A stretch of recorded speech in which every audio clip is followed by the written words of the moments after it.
यहाँ चाहिँ हाम्रो यस मन्दिरका पुजारी टेकराम राईज्यू केही भनिदिनुहुन्छ? यो कुन कुन झन्डा हो यो चिनाइदिनुहोस् न गुरु। यो आइतबारे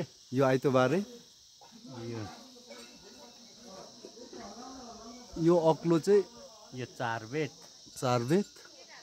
अग्लो यो रातो हाम्रो भाषाबाट बुसिमाङ भन्छौँ। बुसिमाङ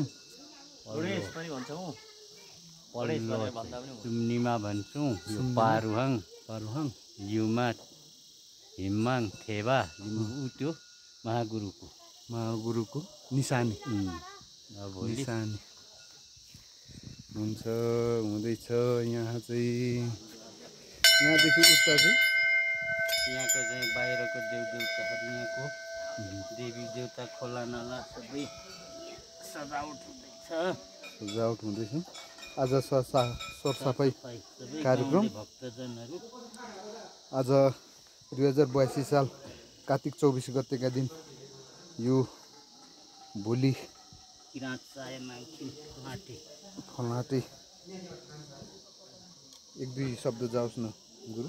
हजुर अब भोलि हाम्रो महागुरुको 141औं जन्मोत्सव हामी मनाउँदैछौँ। यसमा सारा हामी किराँत साय माङखिम फल्नाटेका भक्तजनहरू यहाँ भेला भएर भव्य रूपमा भोलि हाम्रो महागुरु फल्गुनन्दको 141औं जन्मोत्सव हामी भव्य रूपमा मनाउन लागिरहेका छौँ। आज सरसफाइ कार्यक्रम चलिरहेछ। हस् त भाइ, धन्यवाद सन्तोष भाइ। यहाँहरू सबै यस धर्ममा जति पनि आस्था राख्नु भएको छ यहाँहरूलाई सबैलाई निमन्त्रणा गर्दैछौँ। भोलि कति बजे? 9 बजेदेखि सुरु हुनेछ। यहाँ छ हाम्रो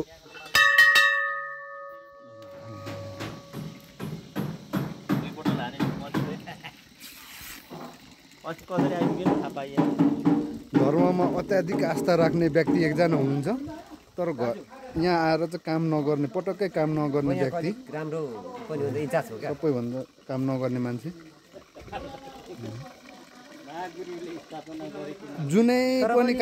कुनै पनि कार्यक्रममा उहाँले काम गर्नुहुन्न। माथिल्लो जानुहुन्छ, त्यहाँ बोल्नुहुन्छ 15 मिनट, तल्लो छेउ आउनुहुन्छ 15 मिनट बोल्नुहुन्छ। त्यसो गर्दा गर्दै 5 बजे आएर 8 बजीतिर घर जानुहुन्छ उहाँ। सन्दीप भाइ र मैले चाहिँ यो अत्याधिक तेल गरेर हामीले उसिनेर उ गर्नेछौँ। हस्, यति भन्दै यो मन्दिर परिषदबाट म क्यामराम्यान सन्तोष राई बिदा चाहन्छु। हस्, धन्यवाद।